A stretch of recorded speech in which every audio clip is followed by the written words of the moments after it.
Yeah, so Hare Krishna, this is Krishna Dasa. Welcome you all. So in today's session, we are going to start chapter 3. Today is also Narad Jayanti. It is the Jayanti of Narad Muni. He is one of the greatest teachers on the planet. He was the teacher of all sages and saints. So he is known as Raja Rishi. So I think it's an auspicious day and it's a great day to start a new chapter. So before we begin, let me quickly say the prayer. ओम अज्ञानतिमिरन्दस्य ज्ञानाञ्जनाशलाकया चक्षुरुमिलितमेन तस्मै श्री गुरुवे नमः. Om Namo Bhagavate Vasudevaya. Okay. So I will play the Shlokas. Today we're going to cover 3.1 to 3.6. So please keep your Bhagavad Gita open on chapter 3. अथ तृतीयोऽध्यायः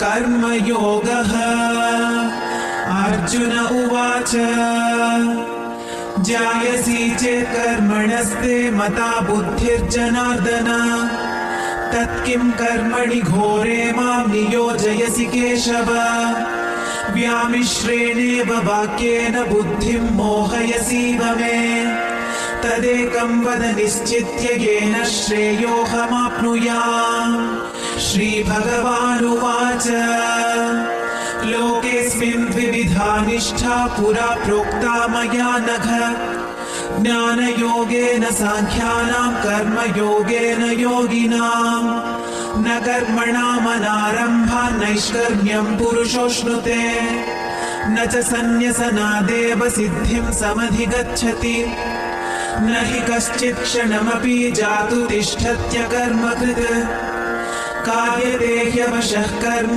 सर्वः प्रकृतिजैर्गुणैः कर्मेन्द्रियाणि संयम्य य आस्ते मनसा स्मरन् इन्द्रियार्थान् विमूढात्मा मिथ्याचारः स उच्यते. Hare Krishna. So I think today Ekanshi is going to read the translations. Yes, Prabhuji. Hare Krishna. Hare Krishna, everyone. Hare Krishna. Verse 1, 3.1.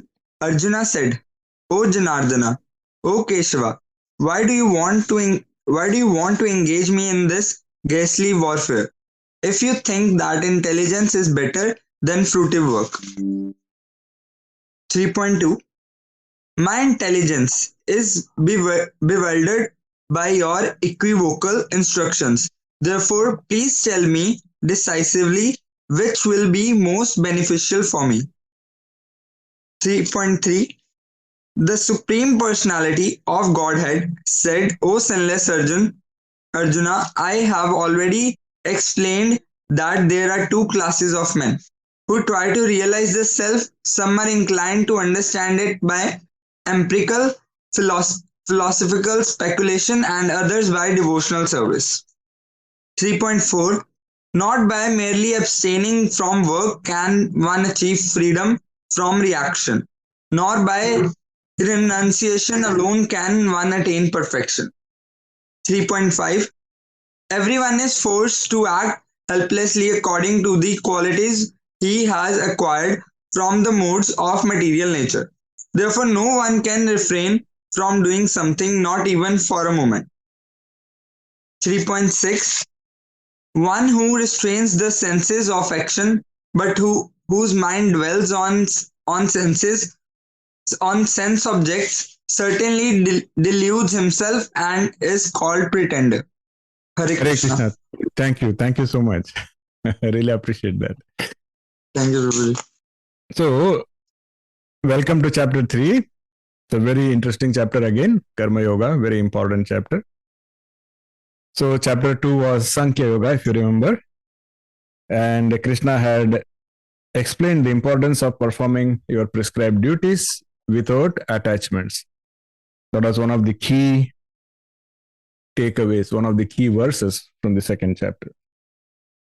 And then in verse 2.38, Krishna had explained the importance of performing one's duties and treating happiness, sadness, profit, loss. You remember that shloka? Sukha dukkhe same krutva labha labho jaya jayo tato yuddhaya yujjasya naivam papam vapsasi. So where he said sukha dukkha, happiness, sadness, labha labho, profit, loss, jaya ajayo, victory and loss. He said all of these things learn to handle them with a calm mind. That pretty much was the gist of Nishkama Karma Yoga. So he had already given a hint on what is coming next in his teachings. And in 2.49, Krishna says, "Oh Dhananjaya, rid yourself of all fruitive actions by devotional service and surrender fully to that consciousness."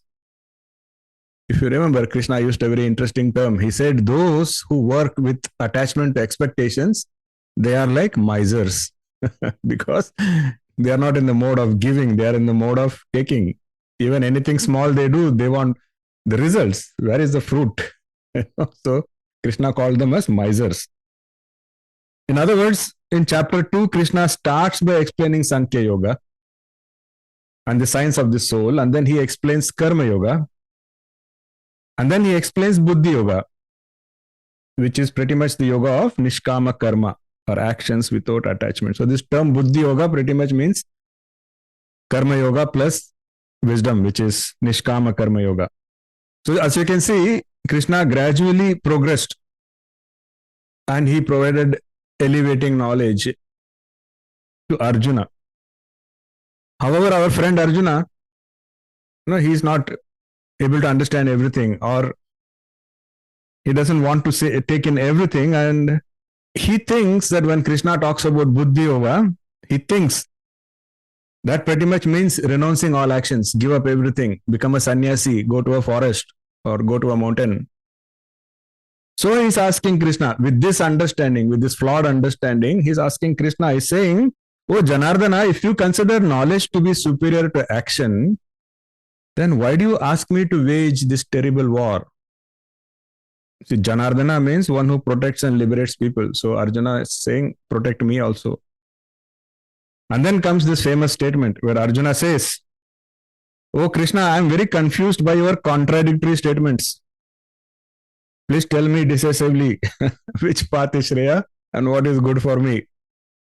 You see, I'm laughing because this is pretty much exactly what Krishna explained to Arjuna using 62 shlokas in chapter 2. 62 were spoken by Krishna, the rest were spoken by Arjuna. I would like to think, and I think many scholars also agree, that this misunderstanding and confusion from Arjuna, that is also a Leela of Krishna only.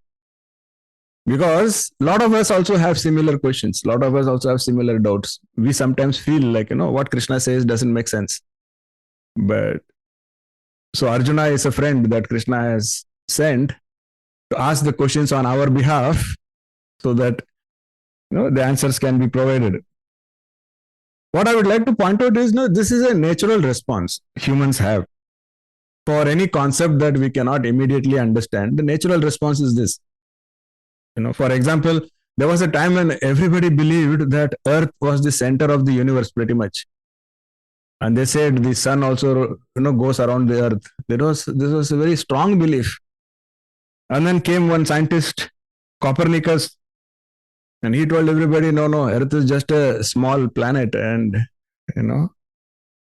Earth is going around the sun. Nobody is going around Earth. Earth is not really a center of universe per se. But what was the result? Immediately people started ridiculing him. They are like, no, he's not making sense. It's contrary to what they understood. Do you know that they even banned his book? In those days, his book was totally banned. You are not supposed to read it. You are not supposed to distribute it, because they said it was spreading hearsay. It was spreading falsehood. Now, what is the problem? So Albert Einstein, he famously said, no problem can be solved from the same level of consciousness that created it. Now, this is not a religious statement. It's a very scientific statement. What that means is, in order to solve a problem, we have to first understand the problem. Now, we create a problem because our consciousness is at a certain level. Okay, it is like a small child who presses the wrong button on the washing machine and gets scared, doesn't know what to do. Now, we cannot expect that child to fix that problem because the child doesn't even understand the problem. Now, if we need a fix, we need to bring in a grown-up or somebody who knows more than what the child knows. That is what Einstein is saying. He's saying, if the problem was created by a certain level of consciousness, then the solution has to come from a higher level of consciousness. So then how do we raise our level of consciousness? So how do we make ourselves capable of understanding the problem and finding the solution? That is what Krishna has explained. In the context of Bhagavad Gita, the best way is surrender. Just surrender to the higher force, surrender to God, surrender to Krishna, and have complete faith. Surrender is not just like a lazy surrender. It is surrendering our ego, surrendering our pride, and having complete faith in Krishna and saying that, okay, Krishna, what you say may not make sense to me now, but I have full faith in you that what you say has to be truth. And eventually I will elevate myself, I will elevate my level of consciousness so that I'm able to comprehend the truth. That has to be the attitude. So Shri Krishna is starting his response to Arjuna in 3.3. He says, "O sinless one, the two paths leading to enlightenment were given by me to humankind." Which are those two paths? One path is the path of Jnana. That is for those who are very intellectually inclined, philosophically inclined. And the second path is path of karma. It is for people who are very action oriented. So Krishna says, these are the two paths I have given. And Krishna says, when the actions or duties are performed without attachment to the results, then that is Buddhi Yoga. And Krishna says, that path is superior to the path of Jnana Yoga. So all this will keep making more and more sense. Krishna will go deeper and deeper into these concepts. You all know Srila Prabhupada. He is the founder of ISKCON. And I attended, not live, but a recorded lecture, but I attended one of his sessions. A very, very nice session. There he was explaining the concept of Jnana Yoga and Karma Yoga in a very simple, beautiful terms. He's a very good orator. Prabhupada can really explain concepts to people very simply. So I liked his explanation, so I've taken it down in my notes. So I'm passing it on to you all here. So Prabhupada ji said that Jnana Yoga is like finding the root of the tree. So there is a tree, and you want to go and find out the roots, where exactly the roots are. So Prabhupada ji says that is Jnana Yoga. Whereas if you take a bucket of water and actually start watering the roots, Prabhupada says that is Karma Yoga. So both have their purpose. I hope that makes sense. They both have their purpose. How are they connected? Because you can be a jnani. You can be a highly elevated jnani, intellectual, and you may know exactly where the root of the tree is or where the roots of the tree are. But is it helpful if you don't actually go water it? And how is that knowledge helpful of knowing where the roots are? You need to actually water it, right? Similarly, you can have a bucket of water and you can go watering all parts of the tree. You're watering the leaves, you're watering the fruits. Is that going to help? Because you're actually supposed to water the roots. You see? It is going to help only if you know where the roots are and then you also go water the roots. That is what beautifully Krishna is also explaining, that you have to combine the jnana and add it to your karma yoga. So when you perform karma yoga with jnana, that becomes nishkama karma yoga. That is the superior path. Very effective path. That is Krishna's teaching. Krishna says something very, very important for us to understand. And this answers Arjuna's question. And this answers the question of lot of people, where people think, why can't I just leave everything, just go sit under a tree?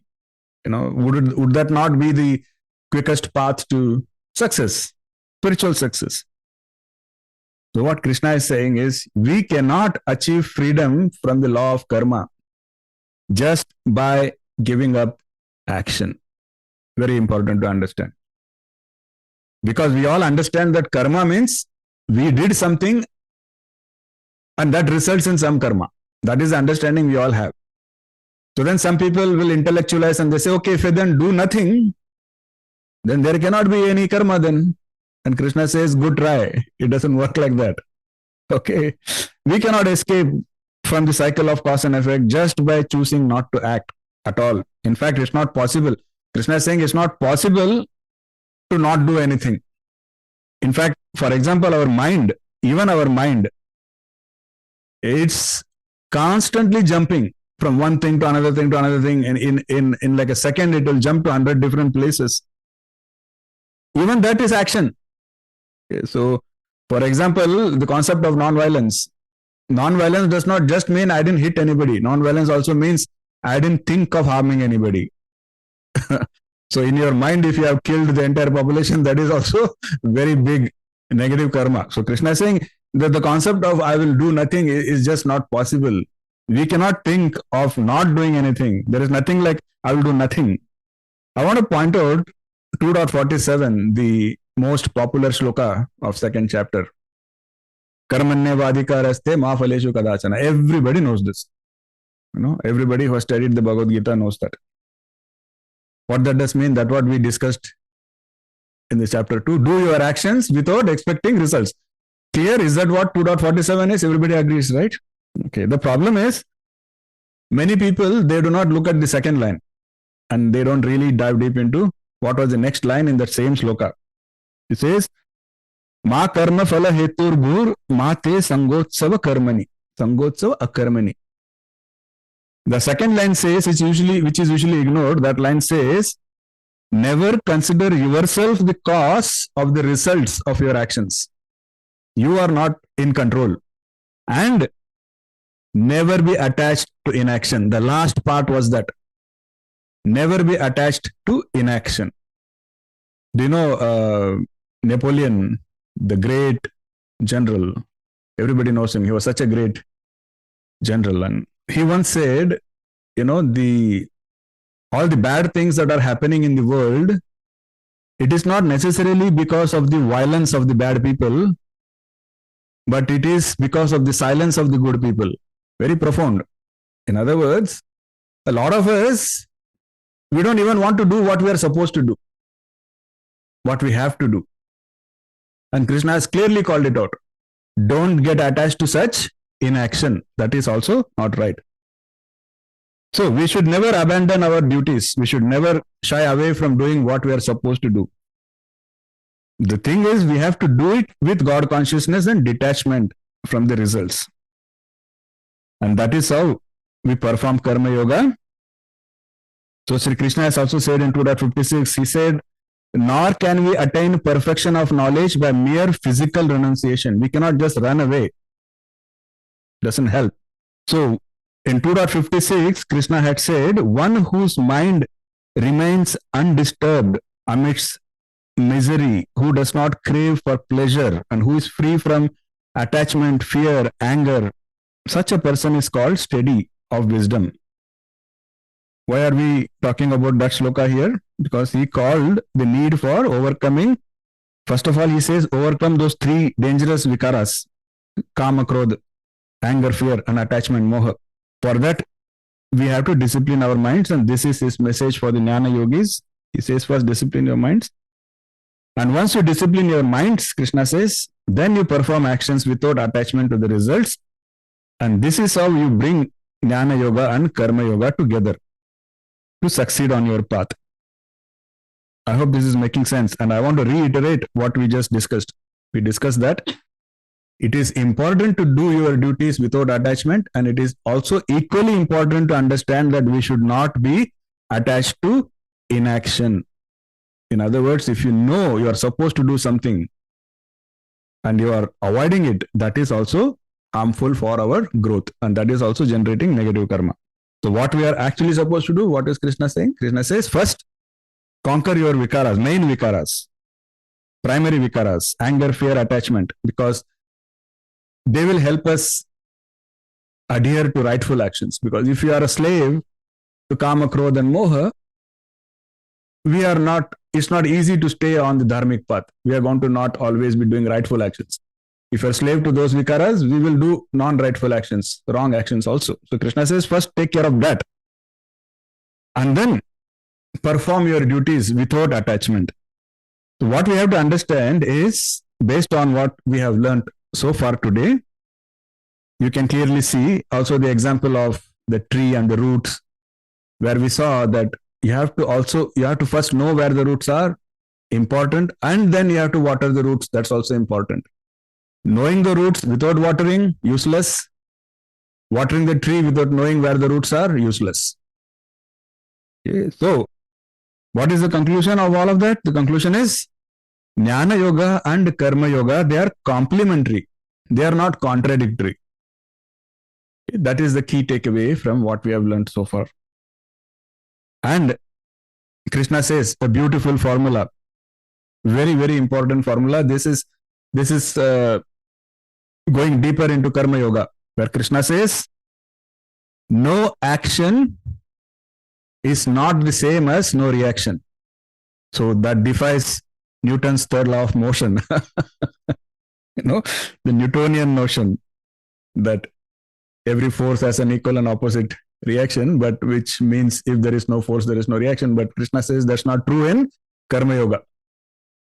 So if you think I will avoid all action and then I will be avoiding all reaction, Krishna says that's not true. No action is not equal to no reaction. So you will incur bad karma even if you avoid all actions. And the second formula is sannyasa or renunciation. I'm giving up everything, running away to a cave. He says that is not equal to liberation. Sannyasa doesn't mean you are getting liberation. And in 3.6, Shri Krishna says that those who restrain the external organs of action, because Krishna said you have to overcome kama, krodha, lobha. That means I have to now control my mind.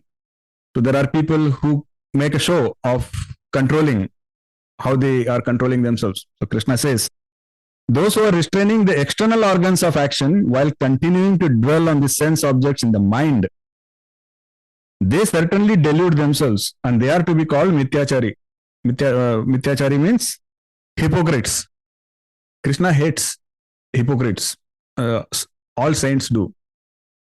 So Krishna says, get rid of your pride, get rid of your big ego, get into the mode of humility, purify yourself, and don't be deluded. Because a deluded person, you cannot make sense. So there is a saying, you can wake up a person who is asleep. You can never wake up a person who is pretending to be asleep. Very strong statement, Just like that, if you are delusional, we cannot make sense. Even Krishna cannot make sense to you. Like Duryodhana, he was so delusional that Krishna is standing in front of him saying, I am God, but no, it doesn't make any difference. So Krishna says, don't be delusional. And one of the symptoms of being delusional is externally we are sant sadhus. Externally, we are like, we go to a temple and we are doing puja and all of that, but in the mind, we are doing something else. And Krishna says that is total hypocrisy and that is not going to take you anywhere. You remember the story of the two monks we discussed in chapter 2, right? Where the younger monk was able to restrain his physical senses. He didn't touch the woman. He was successfully restraining. But he was the one who was actually disturbed. The other monk who had no problems carrying the woman across the river, he was calm. His mind was pretty much at peace.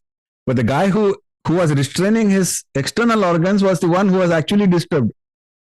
Because his mind was there, although his body was not there.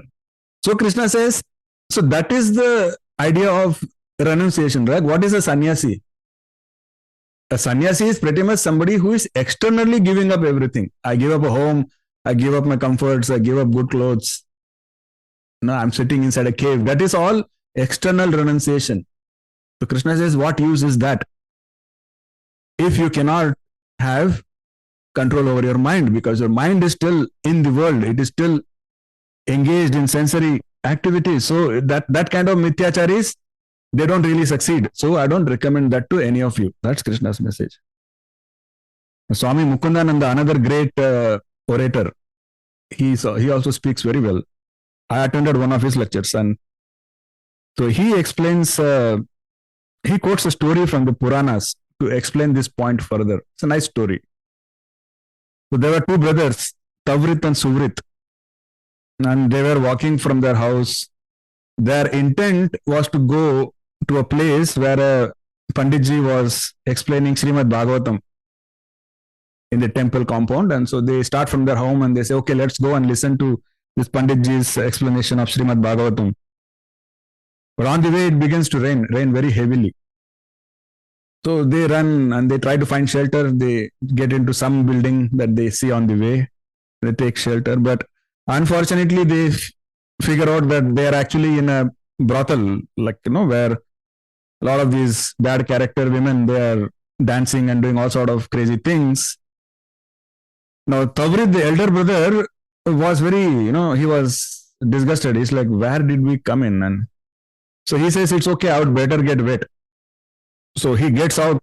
He doesn't mind getting wet and he continues. He goes to the temple because he wants to listen to Srimad Bhagavatam.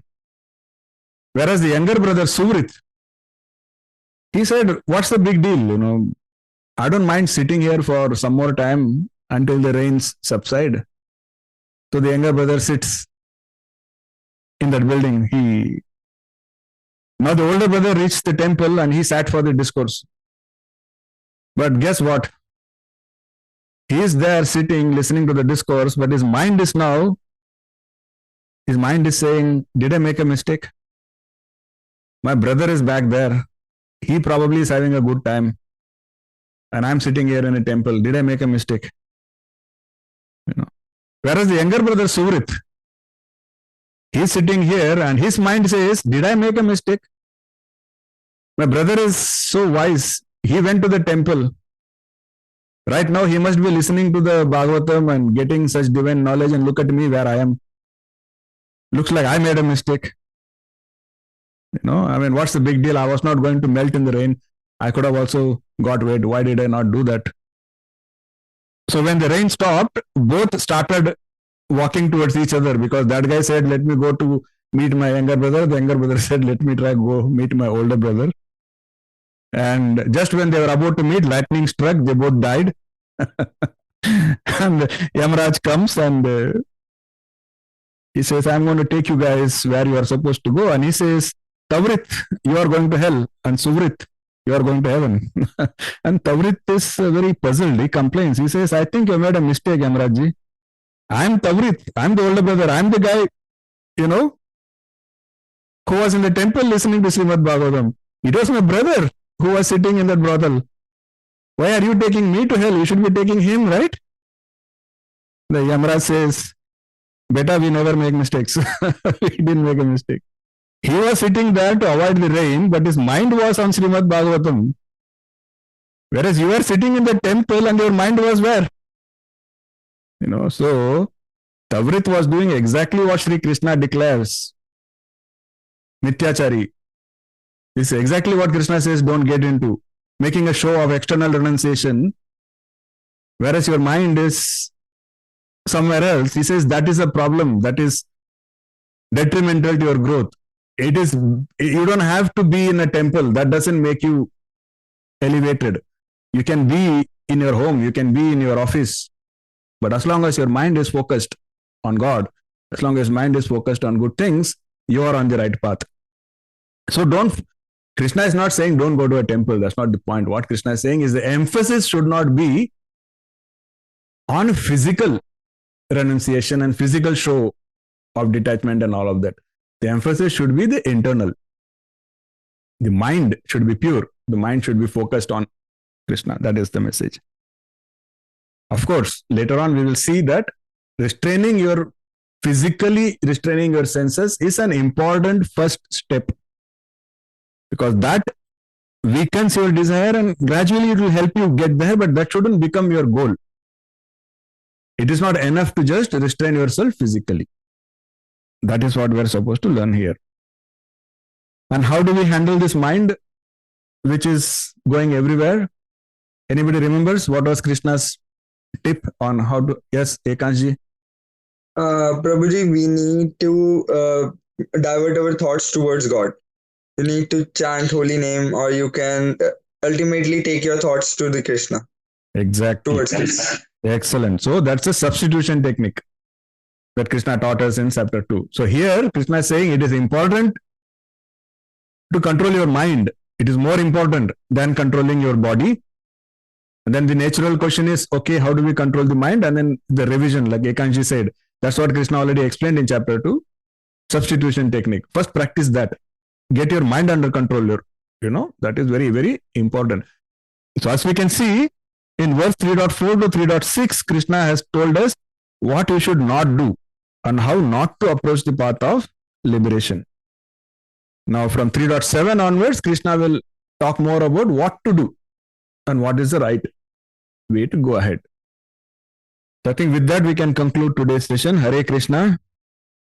I will open the floor if anybody has any comments, they want to add anything or...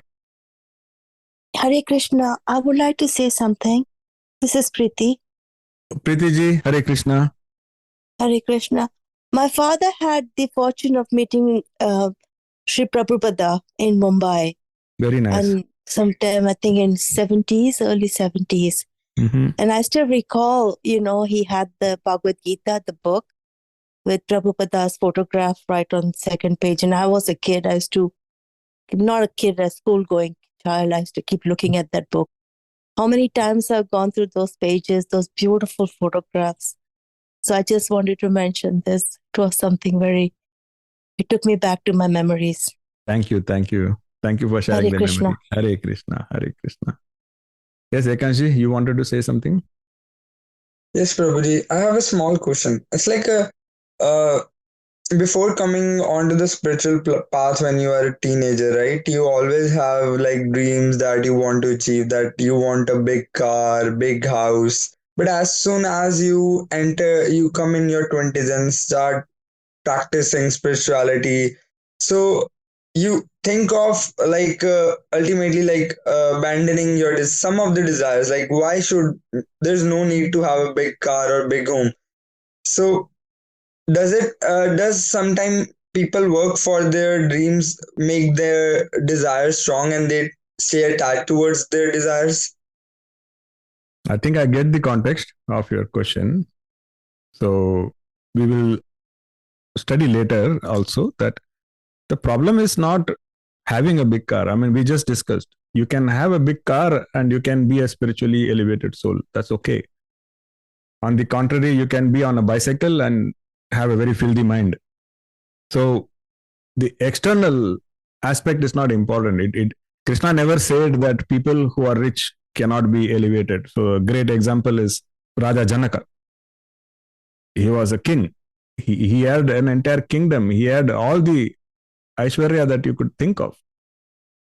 But he was known as one of the best Nishkama Karma Yogi. He was known as a Vairagi. He was an elevated soul who actually got liberation. So it doesn't mean that if you are did we discuss this already? Like, we had this example where there is a beggar in a forest. I mean, he's not a really beggar. He's a sannyasi who is living like a beggar because he thinks that is what is going to help him succeed spiritually. But you know what? He's got only two possessions, real possessions. One is a walking stick and one is a begging bowl. But then he is extremely attached to those two. If he cannot see his walking stick even for some time, he gets very disturbed. Oh, where is my dear walking stick? Or, he's so attached to his bowl, begging bowl. So do you think he's elevated? No, he's missing the point. Because the point was not physically renouncing everything. The point was mentally disciplining yourself. So to answer your question in a short way, getting a big house, getting a big car, none of them mean that you are not on the spiritual path. The point is, don't get attached.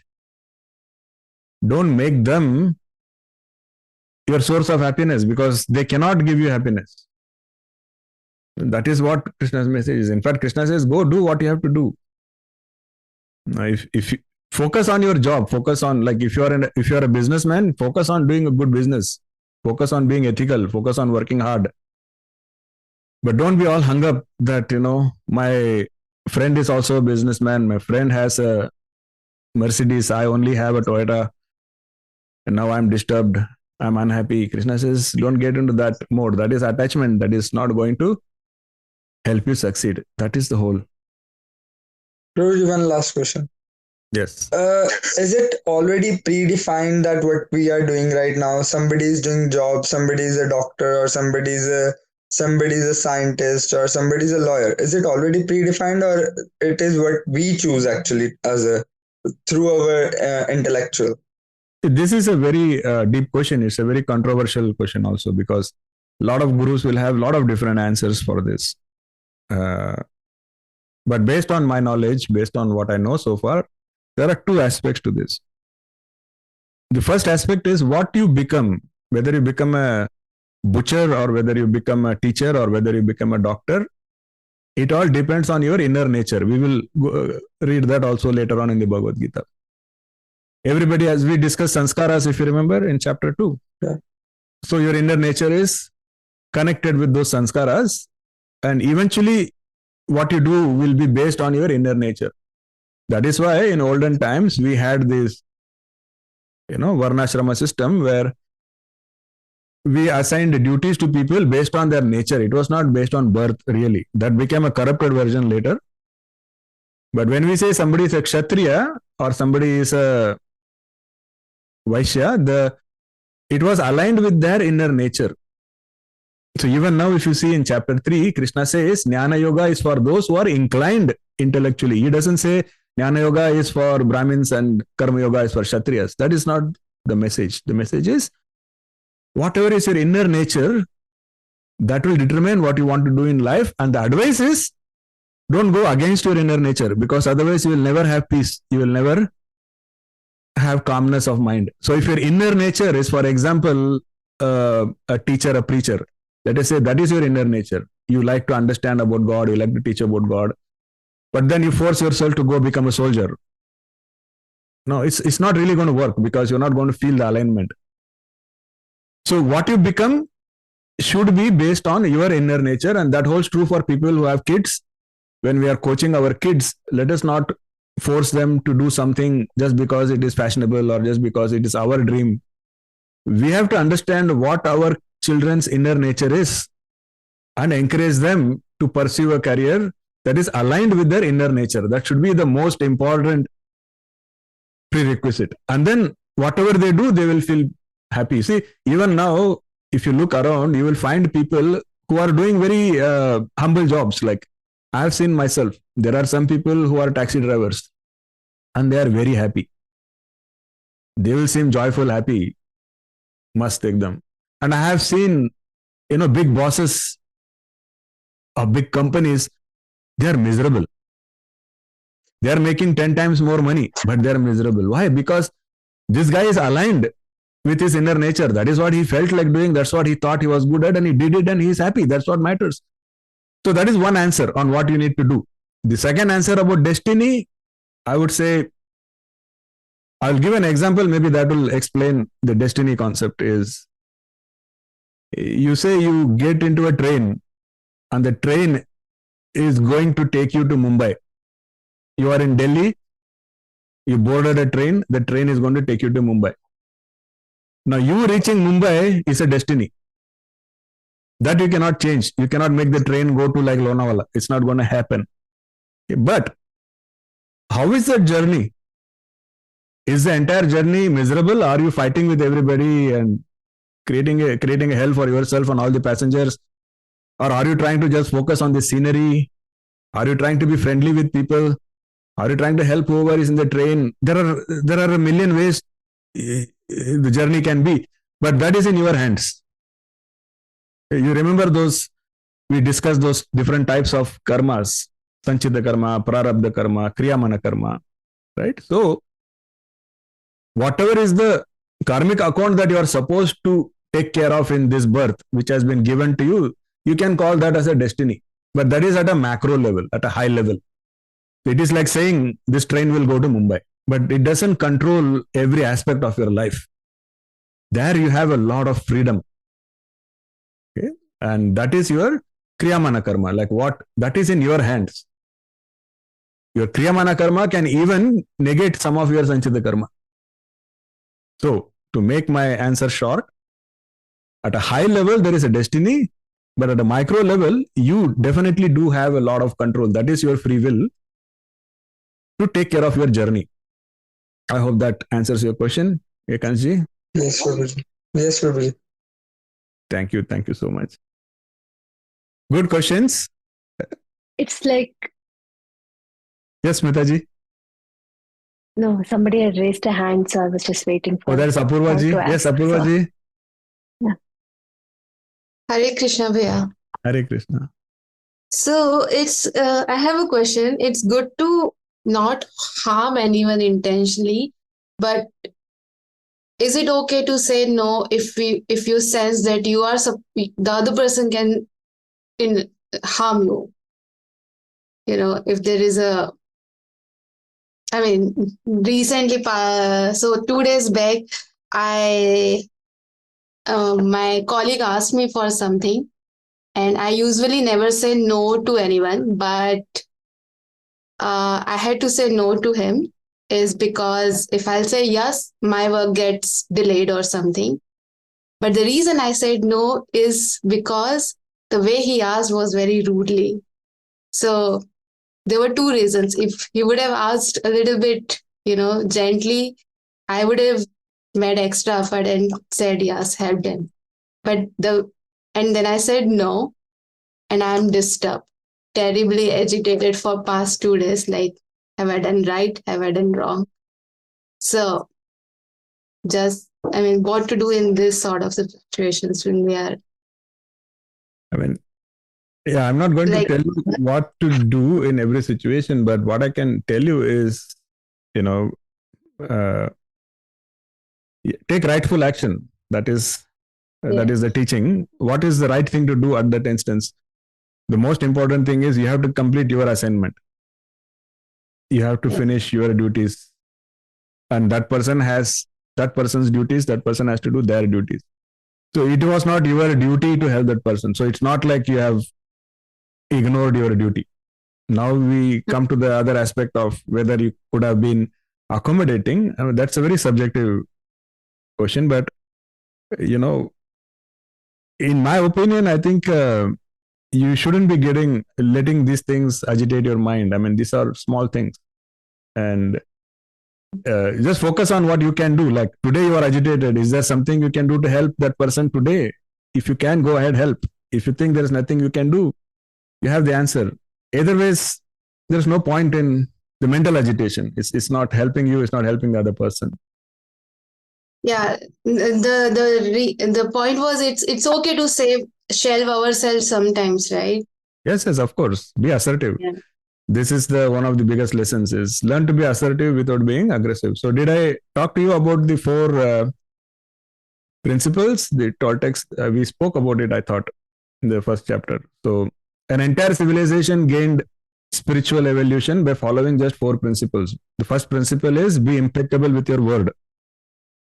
We can go deep into it later, but the point is, if you say something, mean it.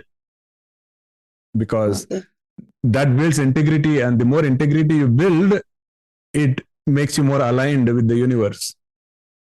Yes.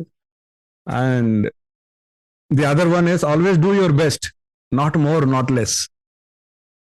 Yeah. Very important principle, because if you think you are doing more than what you could do, then you are always going to be in a self-pity mode where, I did so much.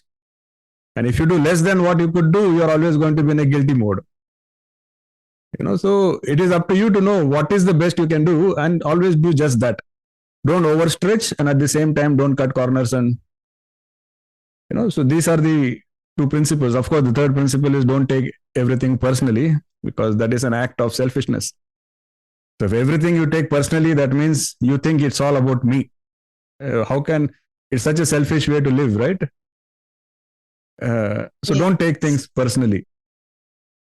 So even these 3 principles, if we can live by them, I think they will make a big difference. The other last principle is very important. Again, don't make assumptions, because they are the cause of all heartaches. That girl looked at me, she smiled. That means she likes me.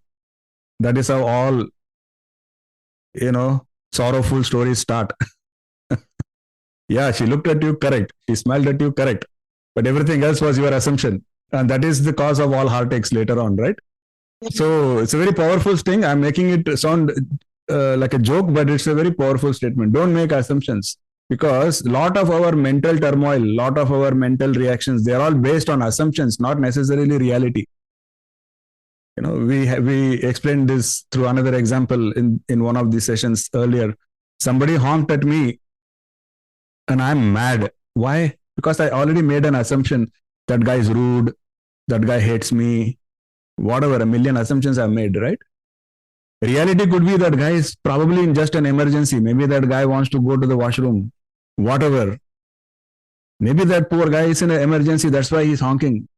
So if you can tell yourself, whenever you catch yourself reacting, if you can catch yourself and ask yourself, am I reacting based on reality or am I reacting based on an assumption? 99% the answer will be it's an assumption. So if you can take care of that. So again, these 4 principles probably will help you, Apurvaji, to make sure you understand what you're supposed to do. The answer is there in these principles. Yeah. Hare Krishna. Smitaji, you are going to say something. No, I was just to Ekansh's thing. When you said it's a very controversial question, it is. But I think your explanation was beautiful. But what I wanted to add was, at least from what I have read in different books, is like the main blocks. Like when you build a house, you have the building blocks, right? And then you fill in the sand and everything. Sorry, the main things in your life are already decided. It's just how you approach them and how you lead through them, and the journey is what is in your control. Like what you want to become. I mean, many of us say like, okay, you have to study this much, you'll become this much, but the way you're going to earn money, that karma that is already built into that sanchita karma, right? I mean, this is my understanding from what little I've read. I'm sure I mean, I could be wrong, but you will end up becoming that, irrespective of like you study 24 hours, you study 48 hours, you work, because you're meant to earn your money or your livelihood in a certain field. I mean, that comes from that sanchita karma, because so many lives you've already led before. I'm sorry, but no problem. You're doing your duty. That's your primary duty. So I hope Ekanshi, that makes it clear. So we are saying the same thing basically, and I said it's controversial because there are some teachers and leaders who make statements like, you are completely in control of your life, you decide your destiny. They're all very powerful statements people make. And then there are also this other branch of teachers and leaders who say that, everything is predestined. Patta bhi halta nahi hai. I mean, even a leaf doesn't move without, but it means something else, but they take it out of context and they make it look like, and then there are entire philosophies around this whole concept of, what it means if everything is destined. So we can have a separate discussion. It's a very interesting topic. One last question, please, Shubhri. Okay. How to understand what is your inner nature? How to understand? Only you can understand. I mean, that requires, first of all, that requires calmness of mind, because this is why Krishna said samatvam is so important. Because if your mind is agitated, even if somebody tells you what is the fact, you will not be able to acknowledge it and understand it. So your inner nature will come to you when you introspect, but it has to be in a calm state of mind. Like if you're agitated and if you're thinking, you will never understand what your inner nature is. So samatvam is the beginning. And once you practice samatvam, you will be able to introspect and understand what your inner nature is. That may not be the perfect answer, but I think that answer will lead you to the real answer. Smitaji, did you want to say something here also? No, not here.